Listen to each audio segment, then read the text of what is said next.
नमस्कार। Wish you a very happy new year in advance 2025। इस video में हम देखेंगे वृश्चिक लग्न यानी स्कॉर्पियो एसेंडेंट वालों के लिए 2025 का साल कैसा जाएगा। साल के शुरुआत में बृहस्पति आपके सप्तम स्थान पे हैं, जो कि कर्म स्थान से कर्म स्थान, दशम से दशम पड़ता है और लग्न को सीधा देख रहे हैं। तो ये एक ब्लेसिंग वाली फेज़ है। हाँ, अक्टूबर 9 से 3 फरवरी तक इनकी गति वक्री स्थिति में छठे भाव की ओर होने की वजह से आपको फाइनेंशियल प्रॉब्लम्स ज़रूर रहेगी साल के शुरुआत में 3 फरवरी तक। लेकिन 3 फरवरी से लेके 14 मई तक, जब तक बृहस्पति आपके सप्तम में है और लग्न को देख रहे हैं, तो try to finish all your important financial portfolio से रिलेटेड, यानी फाइनेंशियल पोर्टफोलियो से रिलेटेड वर्क जो भी है, कार्य है आपका, वो सारा आप कोशिश कीजिए कि 14 मई के पहले आप उसको पूर्ण कर लें। उसके बाद कोई इम्पॉर्टेंट डिसीजंस फाइनेंशियली आप 2026 मई तक ना लें तो आपके लिए ऐसा सजेशन है मेरी, क्योंकि बृहस्पति अष्टम स्थान में चले जाएंगे। अष्टम स्थान की बात हम बाद में करेंगे। 7th हाउस तो इम्प्रूवमेंट, बिकॉज वक्री स्थिति में आपको वो फल अभी साल के शुरुआत में नज़र नहीं आ रहा होगा जो बृहस्पति मार्गी होने के बाद, यानी 3 फरवरी के बाद से लेके मई 14 तक आपको बृहस्पति देंगे। ये एक बहुत अच्छा फेज़ रहेगा जो अक्टूबर 9 के बाद से रुख जैसा गया था, क्योंकि गुरु का मकसद छठे भाव के रिजल्ट्स को देना था वक्री स्थिति में। अभी यहाँ इम्पॉर्टेंट है कि आप मैरिज से रिलेटेड जो लोग भी प्लानिंग कर रहे हैं शादी के लिए, वो 14 मई के पहले शादी कर लें या रिलेशनशिप अपनी मैरिज के प्रपोज़ल को फॉर्मलाइज कर लें। लेकिन हो सके तो इंगेजमेंट करके अगले साल ना करें, यानी मई के बाद ना करें। कोशिश करें कि शादी भी आपकी 14 मई तक हो जाए, क्योंकि बृहस्पति की ब्लेसिंग्स रहेगी यहाँ पे। बिजनेस और जॉब से रिलेटेड भी जो इम्पोर्टेंट डिसीजंस हैं आपके, उसमें बहुत मददगार होंगे बृहस्पति आपके 14 मई तक 2025 तक, जब तक सप्तम में है। 10th से 10th, दशम से दशम है। ये आपका, ये घर आपका पब्लिक इमेज भी है, ये आप हैं, ये आपकी सारी दुनिया है। तो बृहस्पति की यहाँ पोजीशन आपके लिए बहुत फेवरेबल है मई तक। लेकिन वहीं पे मार्च में शनि आपके पंचम भाव में जाएंगे। पंचम भाव में जाने की वजह से यहाँ से तीसरी दृष्टि पड़ेगी आपके 7th हाउस पे। तो बृहस्पति के रहने तक मार्च में शनि जाएंगे, मार्च 29-30 को।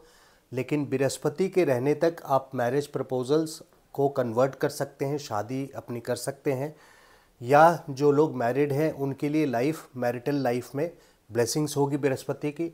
लेकिन मई के बाद से जब शनि पंचम में रहेंगे तो शनि की तीसरी दृष्टि सप्तम भाव में पड़ेगी, जिसके वजह से एक स्ट्रेस सा सिचुएशन आपका बनता चला जाएगा मैरिड लाइफ में। और जो लोग शादी की प्लानिंग कर रहे हैं उसमें डिले होना शुरू हो जाएगा। शनि में शादी करना मना नहीं है, डिनाइल नहीं है, शादी उसको पूरी तरह मना नहीं करता शनि, लेकिन उसको डिले करता है, यानी देर करता है। तो वहाँ पे डिले की संभावना पूरी बढ़ जाएगी आपकी 2 जून 2027 तक। 2025 मार्च के बाद से लेके 2 जून 2027 तक शनि की तीसरी दृष्टि पड़ने की वजह से आपके मैरिज में डिले हो सकता है। इसलिए हो सके तो मैरिज से रिलेटेड, बिजनेस से रिलेटेड, जॉब से रिलेटेड, इन फ्रंट से रिलेटेड, इन डिपार्टमेंट से रिलेटेड जो भी आपके इम्पोर्टेंट कार्य हैं वो आप 14 मई तक कर लें तो आपके लिए बृहस्पति की ब्लेसिंग्स, कृपा बनी रहेगी। वहीं जिन लोगों को बच्चों की प्लानिंग करनी है, बच्चा नहीं हो रहा है बहुत टाइम से, शनि के आने के पहले, यानी पंचम में आने के पहले, मार्च 29 को आएंगे, उसके पहले अगर आप प्लान कर सकें तो ये आपके लिए बेस्ट है। यहाँ अभी राहु ज़रूर है, लेकिन फिर भी मैं बोल रहा हूँ क्योंकि शनि जब आ जाएंगे तो 2 जून 2027 तक फिर से ये डिले कराएंगे, डिनायल नहीं है, डिले कराएंगे। जिनकी जन्म कुंडली में पंचम भाव में कोई भी मेलेफिक प्लैनेट है, पहले से शनि है या उससे ज़्यादा अगर राहु है, केतु है, मंगल है, तो ऐसी स्थिति में शनि का गोचर जन्म कुंडली के केतु के ऊपर से अगर पंचम में है या मंगल है पंचम में, तो उसके ऊपर से होने की वजह से मिस कैरेज जैसी चीज़ों का होना की संभावना बढ़ जाती है, बन जाती है। तो चाइल्ड प्लानिंग में भी ये आपको यहाँ पे 2.5 साल 2027 जो 2 जून तक आपको परेशानी आ सकती है। तो delay in marriage, share market में जो लोग हैं उनके लिए भी एक इम्पॉर्टेंट इंफॉर्मेशन ये है कि शनि 5th हाउस में again go for long term investments, long term investments के लिए जाइए। शनि 5th में बुरा नहीं है, बट डिले है, देर है, आपको मुनाफा जो होगा वो देर में होगा। तो शॉर्ट टर्म ट्रेडिंग में आप एंटर ना करें, आपके लिए बेटर है। यहाँ से सप्तम दृष्टि से 11th भाव को, लाभ स्थान को देखेंगे तो वहाँ पे शनि का जो फॉर्मूला है, कारक तत्व जो है शनि का, वो है परिश्रम से धन। तो धन पर, धन के धन भाव पर, 11वें भाव पर जब शनि की दृष्टि होगी तो परिश्रम से, मेहनत से ही लाभ करवाएंगे। बहुत जल्दी आपको वेल्थ एक्यूमुलेट यानी जमा करने नहीं देंगे। They will be a delay in accumulated wealth. Accumulated wealth बोलते हैं गोल्ड, फिक्स डिपॉजिट्स, इस तरह के जमा किए हुए धन को। सेविंग्स अकाउंट्स ये है, ये एफडी है, ये गोल्ड है। सेविंग्स अकाउंट्स यानी जिसमें आपकी सैलरी आती है, बिजनेस का करंट अकाउंट है जिसमें प्रॉफिट आता है एक रेगुलर वे में, और ये एक्यूमुलेटेड जो बचा हुआ धन है आपका। तो शनि की नज़र रहेगी 7वीं दृष्टि से लाभ स्थान पे। तो यहाँ पे आपको सतर्क रहना पड़ेगा कि शेयर मार्केट में आप बहुत ज़्यादा एक्टिवली शॉर्ट टर्म ट्रेडिंग आप नहीं कर सकते हैं। तो मैरिटल रिलेशनशिप में भी आपको केयरफुल रहना है, क्योंकि तीसरी दृष्टि आपकी यहाँ पे पड़ रही है मैरिज में, शेयर मार्केट में, धन एक्यूमुलेट करने में 7वीं दृष्टि, और 8th, 9th, 10th incoming cash flow पर भी दूसरे भाव पर 10वीं दृष्टि है शनि की। तो इनकमिंग कैश फ्लो जो है वो भी इफेक्टेड हो जाएगा। और वहीं 18 मई को केतु के गोचर आपके कर्म स्थान पे हो जाएगा। तो केतु जहाँ भी जाते हैं वहाँ एक डिससैटिस्फैक्शन जैसी, क्योंकि उनका मकसद है, केतु का कारक तत्व है स्पिरिचुअल लेसन टीच करना, भौतिक सुख नहीं देना।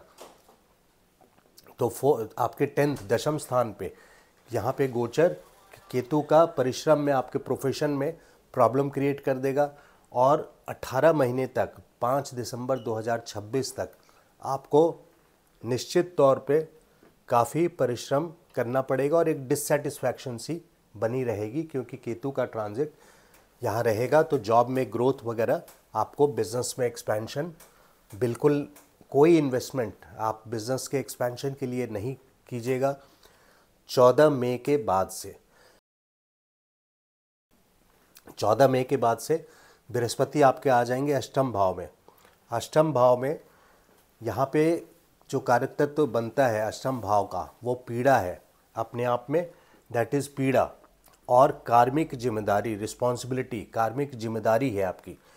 क्रियामान कर्म है ये गोचर की कुंडली, बट जो संचित कर्म, कर्म कई तरह के होते हैं, वेद में ऐसा दिया हुआ है, ज्योतिष में ऐसा है।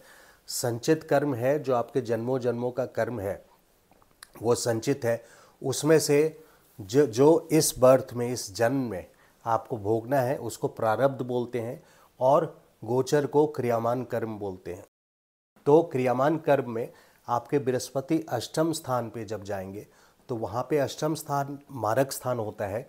यहाँ पे कर्ज करवा सकते हैं, क्योंकि जो मारक मतलब क्या है, आपको पीड़ा देना, कर्ज से आप पीड़ा में रहें।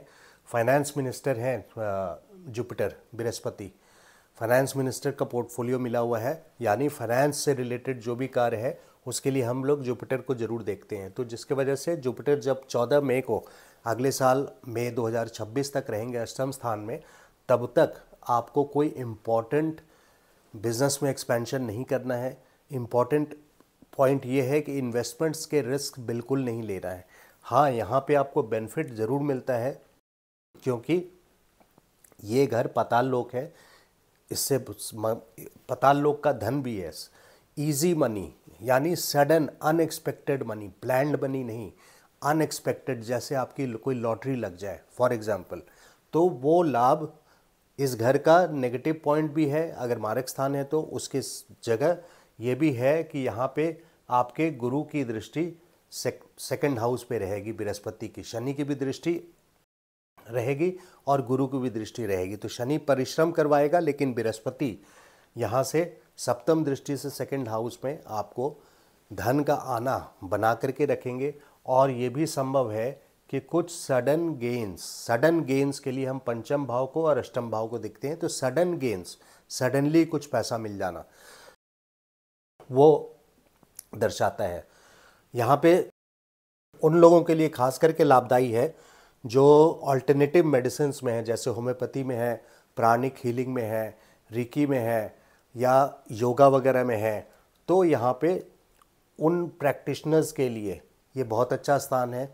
जो लोग ओकल्ट साइंस में है यानी तंत्र सिद्धि में है, उनके लिए बहुत अच्छा है। ज्योतिषियों के लिए भी ये बहुत अच्छा है।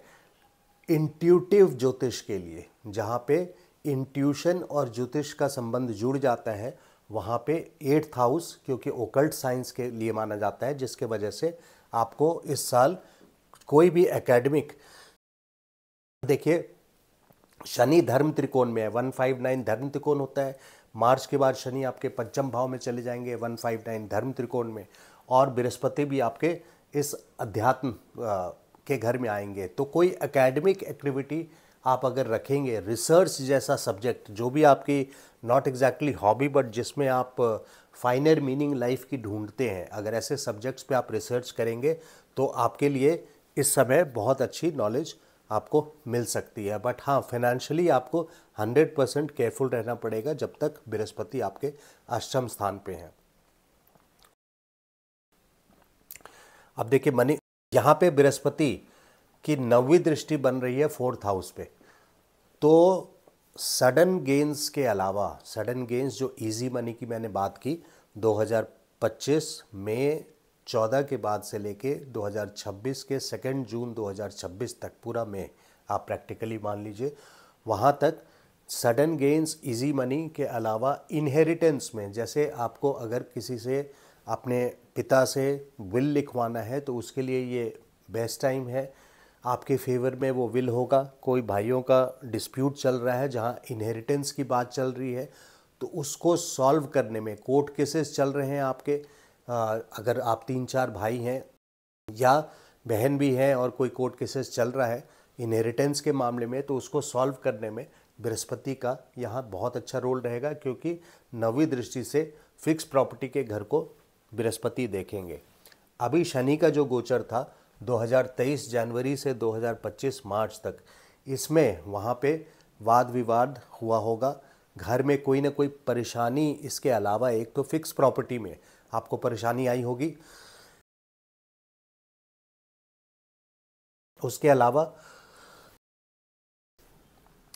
अलावा आपको घर में कोई परेशानी, कोई ऐसी पर्सनल लाइफ में आपको परेशानी आई होगी, क्योंकि शनि यहाँ पे 2023 जनवरी से 2025 मार्च तक रहेंगे। तो जिसका आप अनुभव किए होंगे कि घर में कोई परेशानी से आप गुजरे होंगे। वैसे ही आप वृश्चिक लग्न वाले हैं और वृश्चिक लग्न वालों का लाइफ काफ़ी स्ट्रगलिंग होता है, और अक्सर क्या होता है कि ये लोग डिस्प्यूट में पड़ जाते हैं किसी वजह से, कोई वजह ना भी हो, बिकॉज इनकी एक आदत होती है आप लोगों की, वो होता है क्वेश्चन करना, कि किसी चीज़ को जा कर के समझना, क्वेश्चन करना, और ऐसे हो रहा है तो वैसे क्यों नहीं हो रहा है, जिसके वजह से कई बार आप डिस्प्यूट में पड़ जाते हैं। भाई प्रेमी होते हैं काफ़ी ज़्यादा आप लोग, लेकिन अगर जन्म कुंडली में आपकी ग्रहों की स्थिति ठीक नहीं है तो भाइयों से संबंध बिगड़ भी जाएगा, क्योंकि मकर राशि है आपके 3रे भाव में। तो ये आपके लिए ये बहुत इम्पोर्टेंट पॉइंट है। जो आपके 14 मई के बाद से 2026 मई तक बृहस्पति अष्टम में रहेंगे, तो आपके जो एडवाइज़र्स हैं, जो सीनियर्स हैं, जो घर के एल्डरली हैं, आपके जो गुरु हैं, ऐसे लोगों से आपको कहीं ना कहीं विवाद हो जाएगा नॉलेज को लेके, क्योंकि गुरु की स्थिति इस समय डाउन रहेगी। इस समय एक डिस्प्यूटेबल पोजीशन, आप नॉलेज, या ऐसा भी हो सकता है कि आपकी जो नॉलेज है वो कहीं मिसयूज़ हो, या किसी ने उसका कॉपीराइट आपके अथॉरिटी को लेकर के कहीं पब्लिश कर दिया और आप परेशान हैं, तो आपकी नॉलेज का मिसरिप्रेजेंटेशन, आपको उसका क्रेडिट नहीं मिलना, क्योंकि कुछ ऐसा ही पिछले बर्थ में, जब आप पिछले बर्थ में थे तो आपने ऐसा किया था, जिसकी वजह से अगर आपने नहीं किया होगा तो इस समय क्रियामान कर्म के हिसाब से बृहस्पति ऐसा फल नहीं देंगे। अगर आपने ऐसा किया है तो इसी टाइम पे उसका फल आपको, नॉलेज आपकी चोरी होगी, या गुरु से विवाद उठेगा। जो सीनियर्स एडवाइजर्स हैं वो आपके अगेंस्ट हो जाएंगे। आप ऑफिस में हैं तो भी जो आपके सीनियर्स हैं, बॉसेस हैं, वो भी अगेंस्ट हो जाएंगे। जो एडवाइज़र्स हैं, जो आपके शुभ चिंतक हैं, जो आपको ब्लेसिंग्स रखते हैं, वो भी आपको हेल्प नहीं करेंगे। तो काफ़ी सारे नेगेटिव पॉइंट्स आ रहे हैं। जुपिटर अगर 8th हाउस में है और शनि 5th हाउस में, बच्चों को लेकर के नेगेटिविटी आ रही है। नेगेटिविटी इसलिए कि जो बच्चे आपके हैं, आपका फर्स्ट चाइल्ड हो या in general, first and second child की बात नहीं है, इन जनरल जो ऑफस्प्रिंग है, आपके जो बच्चे हैं, उनके लिए भी 2027 तक, 2 जून 2027 तक शनि रहेंगे पंचम भाव में।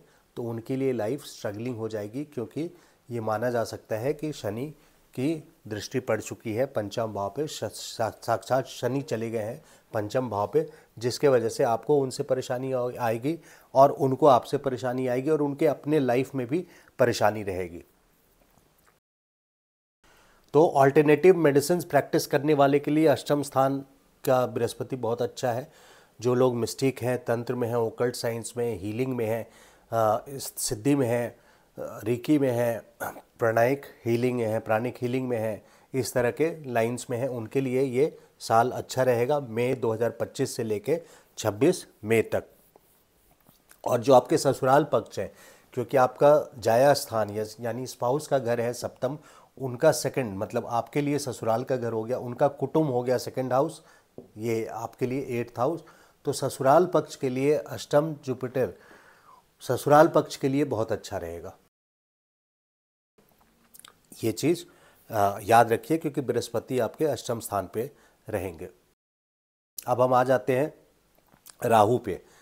राहु देखिए, इस वक्त राहु आपके पंचम स्थान पे है, तो मई तक आपको, मई 18 तक आपको केयरफुल रहना चाहिए। जो लोग लव अफेयर्स में हैं, उसके पहले भी, और जब शनि आ जाएंगे, जब, क्योंकि राहु का काम है माया में डालना, तो लव अफेयर हो या सडन कोई ऐसे लॉटरी, शेयर मार्केट गेन्स के लिए आपकी कोई एक्टिविटी हो, तो यहाँ पे आपको राहु फंसा सकते हैं, आपको बच करके रहना है। और राहु जब 4th में जाएंगे मई 2025 में, 18 महीने के लिए, करीब 5 दिसंबर 2026 तक 4th में जाएंगे, तो केतु स्वतः आ जाएंगे दशम स्थान पे। तो राहु 4th में, देखिए फॉरेन ट्रिप्स के लिए तो अच्छा है कि घर से दूर करते हैं। जो लोग वीज़ा पासपोर्ट के लिए अप्लाई कर रहे हैं, उनके लिए पॉसिबिलिटी बन जाती है, स्टार्ट हो जाती है। लेकिन केतु का यहाँ गोचर, जैसे मैंने वीडियो में पहले बताया था, केतु का गोचर आपके दशम स्थान में एक प्रोफेशन से रिलेटेड, बिजनेस हो या जॉब, करियर से रिलेटेड डिससेटिस्फैक्शन रखेगा। वहीं बृहस्पति आपके अष्टम में रहेंगे, आपके स्पाउस के साथ आपकी बननी थोड़ी कम हो जाएगी, घर में अशांति हो जाएगी। राहु यहाँ पे आपके फिक्स प्रॉपर्टी में कोई डिस्प्यूट करा सकते हैं, यानी माया कुछ करा सकते हैं, क्योंकि राहु 4th में जाएंगे, तो इनकी अपनी मेलेफिक प्लैनेट है, इनकी अपनी माया रहेगी वहाँ पे।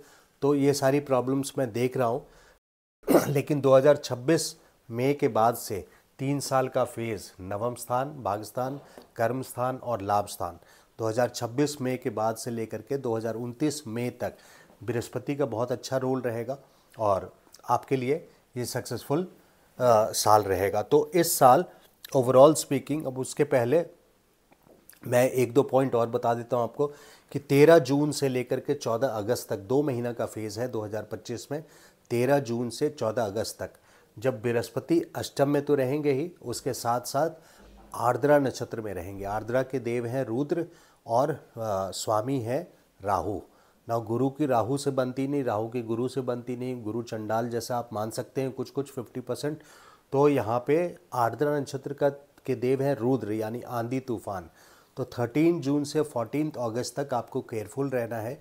वैसे भी ये एक्टिविटी आपके लिए 8th हाउस में हो रहा है, तो 8th हाउस में आपको इंसल्ट से, ज़्यादा कर्ज लेने से, इनहेरिटेंस वाली जो बात मैंने की कि आप विल के लिए बात कर सकते हैं, तो अवॉइड 13 जून टू 14 अगस्त।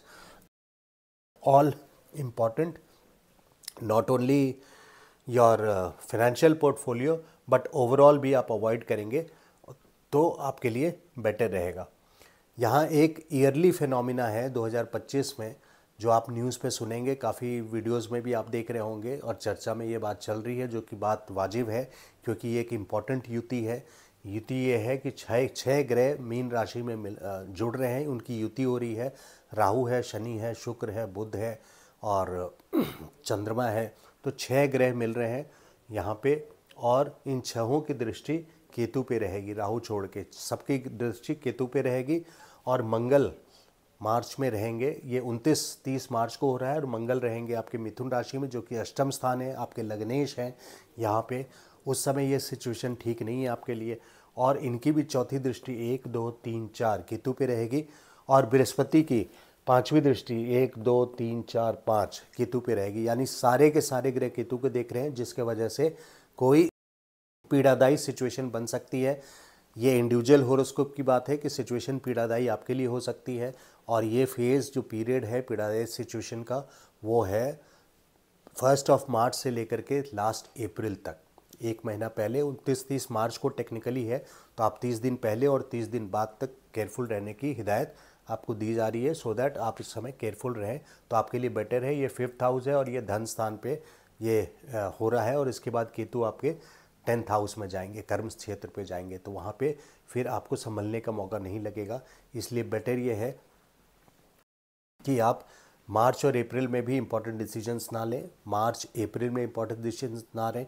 ये ग्लोबल फिनोमेना भी होगा 100%।